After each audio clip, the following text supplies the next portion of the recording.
Buenos días para todos, para todas. Es un gusto estar con ustedes aquí presencial y para los que nos siguen en la transmisión. Para mí es un honor estar con ustedes porque hoy vamos a tratar un tema que nos preocupa muchísimo y como lo dijo el profesor, coloca la primera, por favor. Jorge, la primera. Preséntalo. Puedes darle presentar acá arriba, por favor, para que lo puedan ver más grande. Ahí. Muchas gracias. Acá abajo el morado. Listo. Bueno, es un tema que nos preocupa, como les dijo el profe, mi nombre es Maite López. Antes de iniciar quiero utilizar una frase de mi coach Maxwell, que habla de que nosotros debemos seguirnos para crecer juntos aprendiendo y por eso nos convoca hoy a estar aquí. Conocer un poco el tema del derecho laboral y la inteligencia artificial nos insta a entender a qué nos enfrentamos en los próximos años. Pero no yendo más allá, tenemos que tener en cuenta que también hoy estamos enfrentando esos retos en el día a día de nuestro ejercicio laboral. De manera transversal puede ser en cualquier tipo de labor, en cualquier tipo de ejercicio. Requerimos conocer, aprender y aplicar esta inteligencia artificial. Siguiente, por favor. Para esto debemos tener en cuenta que nosotros debemos hacernos esta pregunta. ¿Creemos que esa inteligencia artificial generará un desempleo? ¿Es un mito o es una realidad? ¿Está sucediendo o no en estos momentos? Tener presente, continúa, que en los próximos años se va a dar un auge relevante. Siguiente, por favor. Reviso mi micrófono.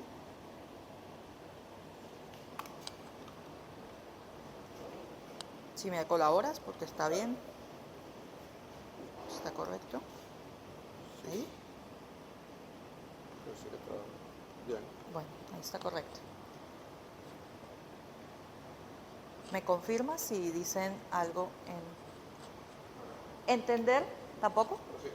Entender que la inteligencia artificial entonces ha generado una transformación en la manera en que realizamos nuestras labores, hace parte de la preparación que debemos tener como profesionales y como ciudadanos, porque esto ha llegado y a lo largo de la charla se van a dar cuenta que ya lo estamos usando y que en realidad no estamos preparados para el cambio tecnológico que se viene en las labores.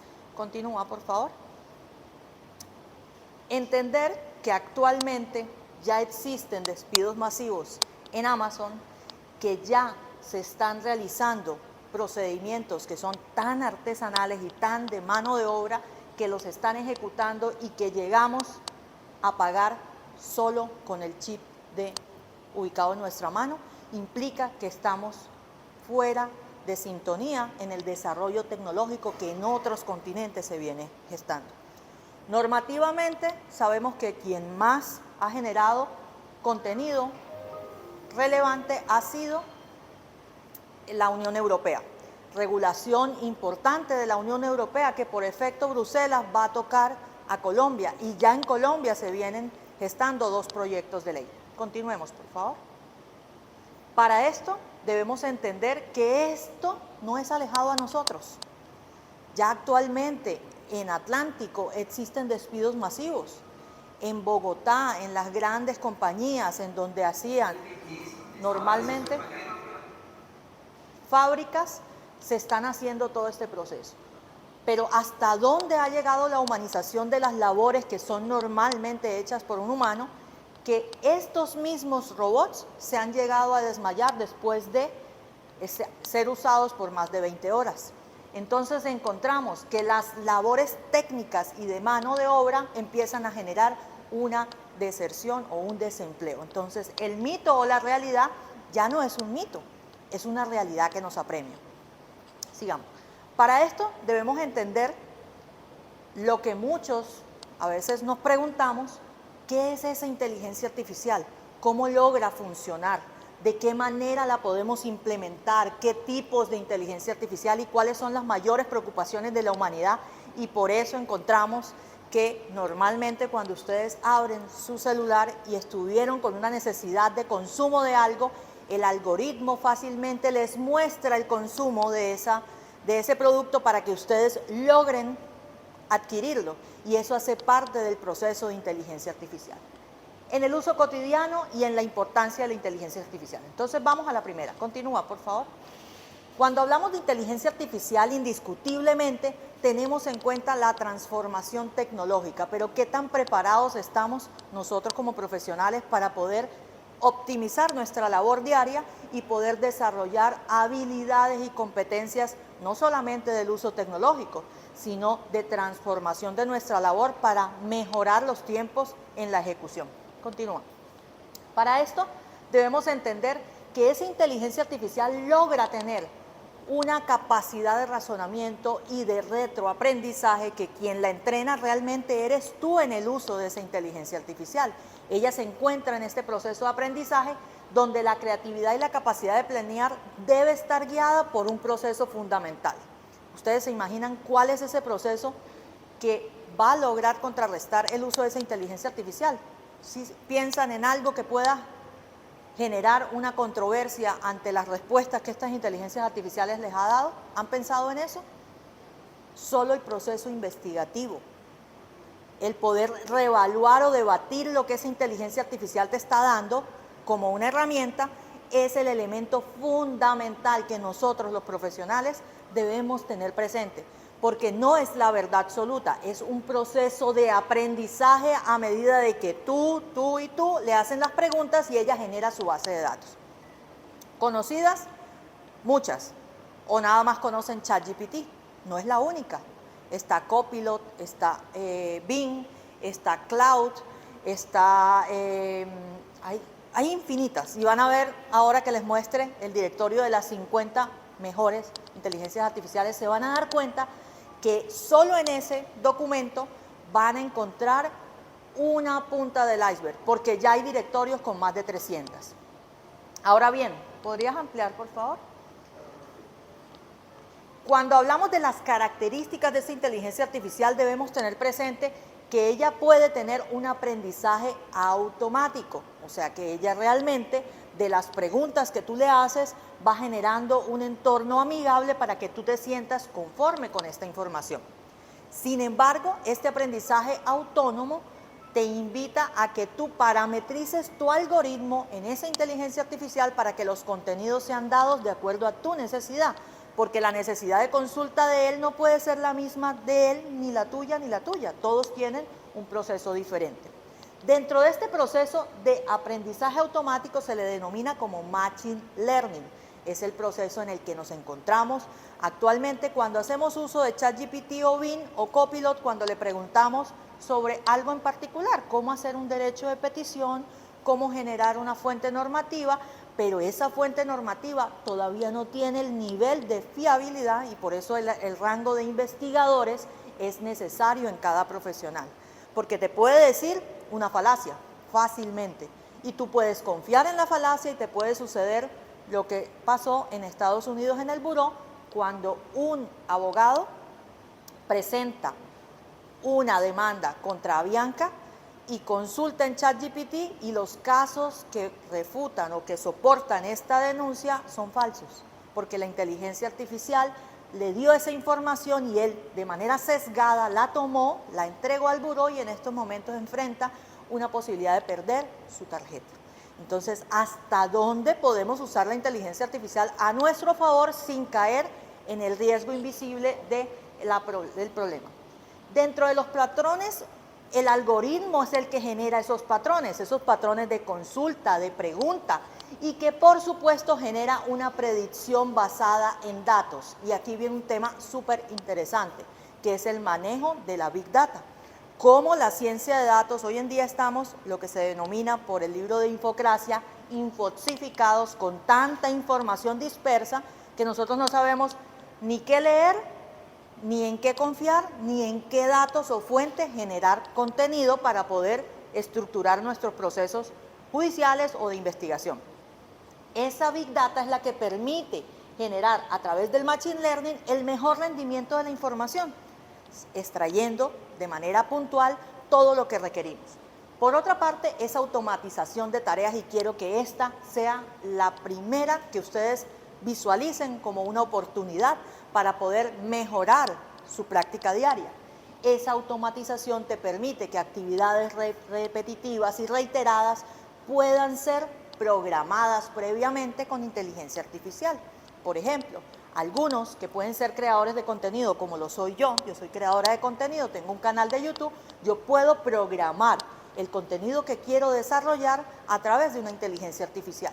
Para los que somos docentes, podemos generar planeadores, estrategias tecnológicas y el uso de medios importantes en los que, mientras el ser humano tenía que pensar, estructurar y mejorar, con la automatización de tareas demora menos tiempo en ese proceso para mejorar la optimización del resultado que nos da la inteligencia artificial. Pero ustedes me preguntarán, yo soy abogado, ¿en qué me puede servir? Sí te puede servir en optimizar contenidos, lectura de contenidos, extractos de sentencias, puedes mejorar un oficio, una carta, un derecho de petición, infinidad de procesos que más adelante a través de lo que hoy se conoce como el mapeo legal de Legal Text en Colombia, hay muchas compañías que están generando contenido. Por ejemplo, ¿cuántos de ustedes para poder autenticar un documento deben asistir a una notaría? Y tenemos con inteligencia artificial Authentic, donde ustedes pueden estar aquí en Barranquilla y recibir un poder de una persona de Bogotá a través de una firma como Authentic.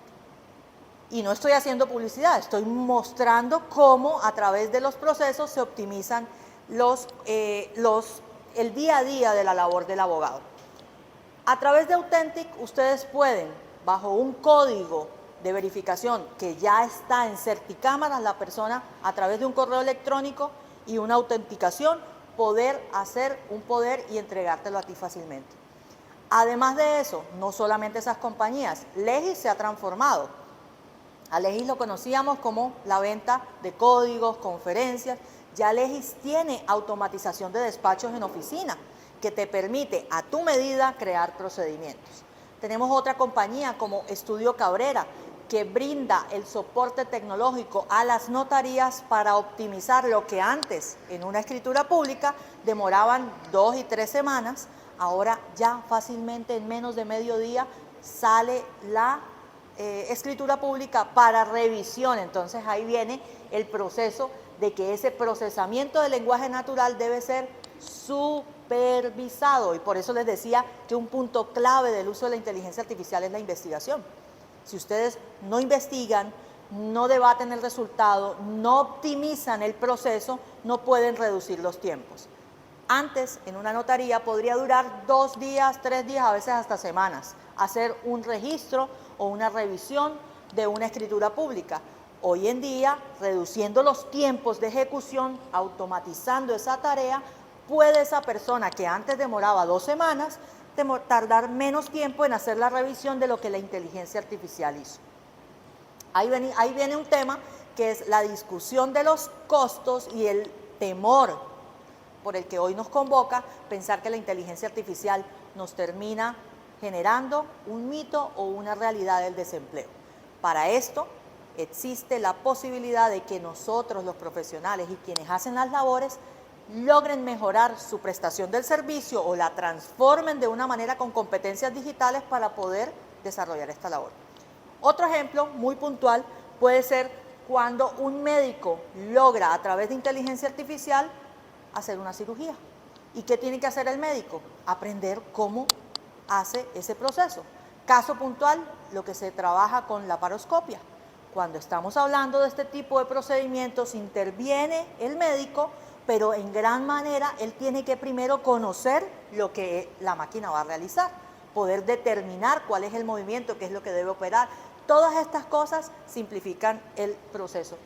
El procesamiento del lenguaje natural, por el contrario, permite generar, interpretar ese lenguaje humano para poder adaptarlo de mejor manera y humanizarlo. Dentro de las últimas notificaciones de UNESCO o las últimas tendencias de UNESCO en investigación hablan de los límites éticos y esos sesgos con los que la inteligencia artificial te puede dar una respuesta. porque fácilmente podría la inteligencia artificial tener sesgos de sexo, sesgos de origen, de posición económica y todo tipo de desigualdades. Y por eso la inteligencia artificial debe estar amoldada a tus requerimientos.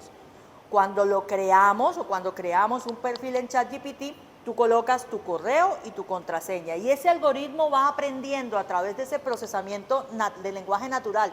Esas preguntas que tú le haces es lo que permite adaptar las respuestas que vas a recibir. Continúa, por favor. De este modo, cuando hablamos de esa inteligencia artificial, entonces nos preguntamos si es una amenaza real y es lo que vinimos hoy a pensar, a discernir y poder entender que no solamente los trabajos de pronto de mano de obra sí podrían estar desplazados y estas personas tendrían que tener otras habilidades o desarrollar otras competencias tecnológicas o de labor, pero que a la vez tenemos miedo al cambio.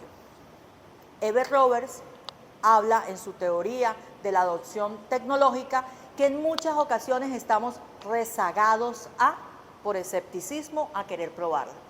¿Cuántos de ustedes tienen hoy en día un iPhone? ¿Cuántos usan ya inteligencia artificial? ¿La usan para labores diarias o para educación?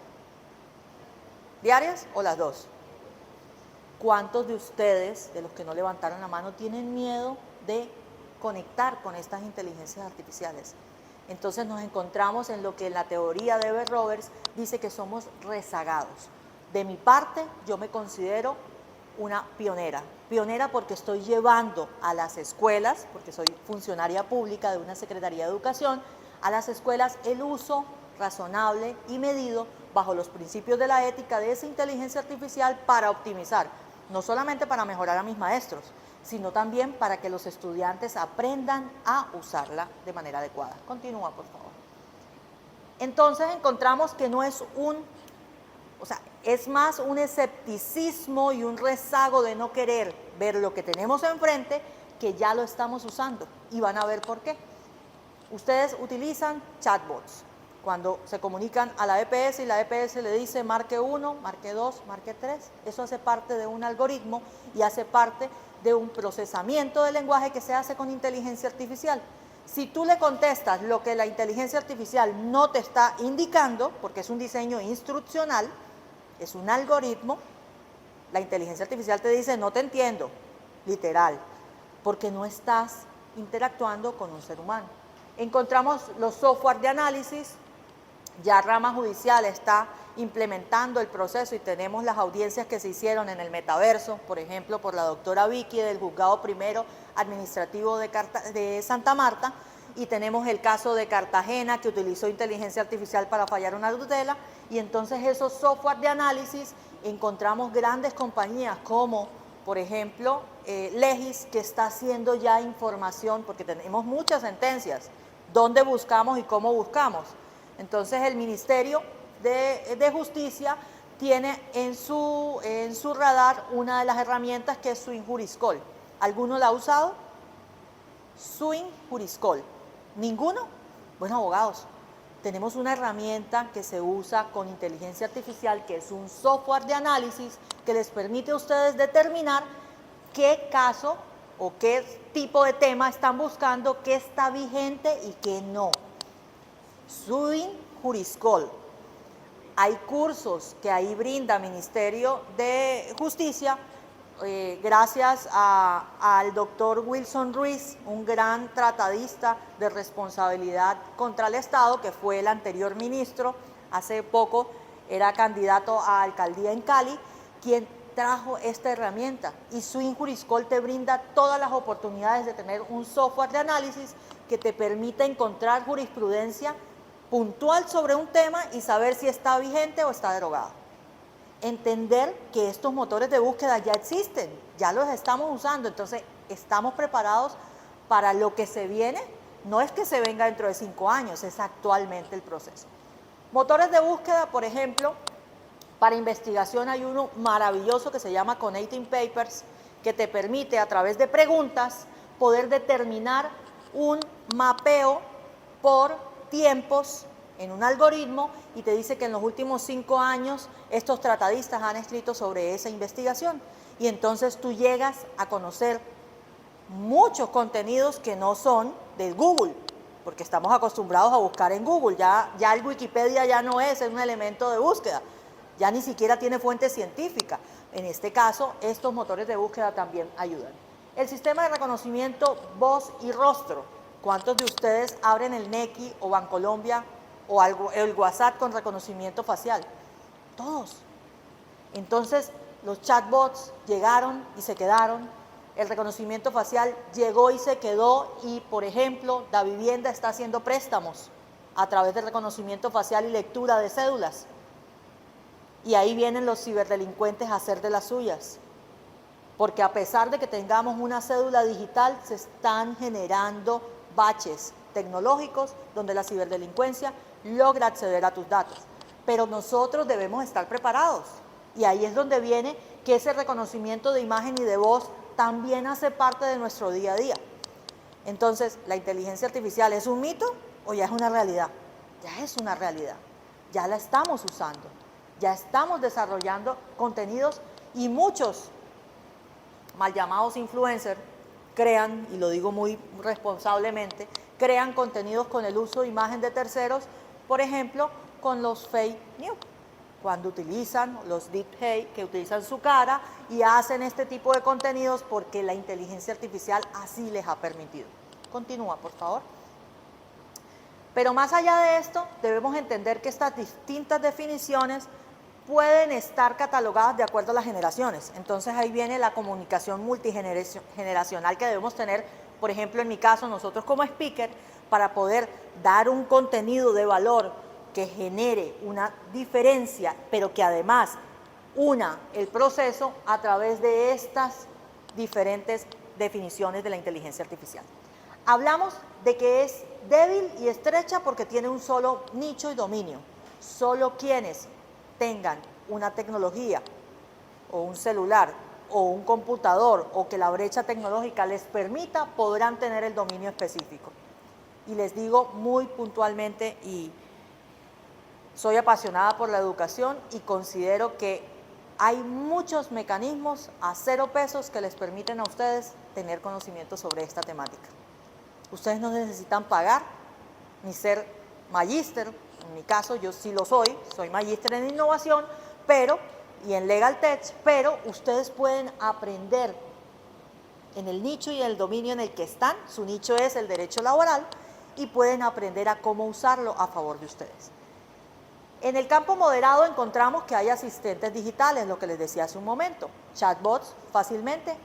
La Alcaldía de Barranquilla tiene una plataforma tecnológica importante en el uso de esos chatbots y asistentes digitales.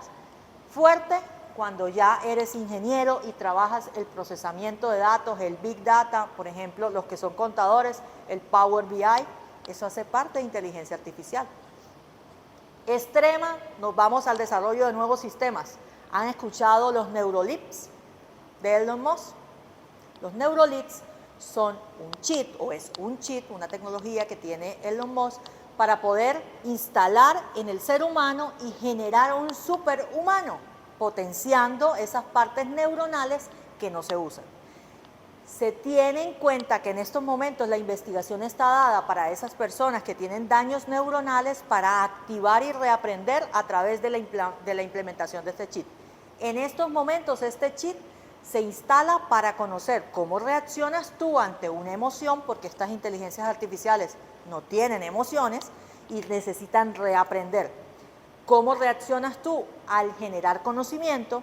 Porque puedes tener más conocimiento y habilidades matemáticas y otra más habilidades en la parte de arte, pintura, música, y eso está aprendiendo ese chip para ser un superhumano. Hoy en día en Latinoamérica el único país que está regulando este tema de los neurolips es Chile. Chile tomó la decisión de regular el uso de estos neurolips porque hay un tema muy delgado o hay una línea invisible muy delgada que corresponde a ese derecho a la intimidad. Cómo yo entrego mi ser, cómo yo develo mi forma de pensar a través de la implementación de estos neurochips. ¿Cómo pierdo mi derecho a la intimidad? ¿Por qué? Porque ese chile sabe qué pienso, cómo reacciono, y eso hace parte de esa inteligencia extrema. Ahora bien, la superinteligencia, que es la que quiere llegar a Elon Musk, es la que él pretende potenciar para después, ¿qué? ¿Regalarla? No, después la va a vender. Entonces, ¿hasta dónde nosotros cedemos? Hoy en día, por ejemplo, en Bogotá existe la venta del reconocimiento facial. Pagan 190.000 pesos por ir y entregar el reconocimiento facial. ¿Y ustedes saben qué pueden hacer con ustedes? O sea, ya el dinero no es el oro del mundo, el dato es el reconocimiento de tus huellas digitales, el reconocimiento facial, hace parte. ¿Y cuántas personas están asistiendo en Bogotá entregando su registro biométrico? Porque es que tu cara, tus facciones son totalmente diferentes a las tuyas y a las tuyas, y terminan siendo lo que en tecnología se llama un clavero. Te permite acceder a cualquier cosa. ¿Cuántos de ustedes tienen su correo electrónico o su WhatsApp con su cara? Muchos. Lo tienen con ese patrón o lo tienen con patrón del dedo. O por ejemplo, el iPad se desbloquea con mi huella, y si no es mi huella no se desbloquea. Nadie puede ver mi contenido. Eso es un dato. Continúa, por favor. Ahora bien, de uso diario, entonces decimos, no, si la inteligencia artificial no ha llegado a Latinoamérica. Ustedes hacen todo el tiempo compras por internet. Publicidad redigerida. Tengo habilidades en lo que es Facebook Ads, y esas habilidades me invitan a que yo pueda segmentar fácilmente en estos momentos en 17 países y estar conectando con Miami, Tampa, España, Chile, y tengo una manera de hacerlo, y eso se hace con inteligencia artificial. ¿Cuántos de ustedes en estos momentos pasaron por una vitrina, vieron un par de zapatos y les gustó y lo dijeron, venían hablando con alguien, están chéveres esos zapatos, abren su celular y empiezan a mostrarles zapatos por todos lados? Eso hace parte de la redirección de la inteligencia artificial para el consumo. Ahora, las búsquedas en la web, lo que les decía, Connecting Papers les permite a ustedes hacer investigación sobre un punto específico en cualquier idioma y en cualquier país. Asistentes personales, fácilmente, ManyChat te permite que si yo coloco una publicidad en mi página web y la persona pregunta sobre ese video, yo le mande el instructivo de qué es lo que está preguntando. Cómprame aquí, aquí está mi link, necesitas más información. Ya no tengo que estar 24/7 esperando que me escriban para ver qué le contesto, porque yo lo programo con una inteligencia artificial denominada ManyChat.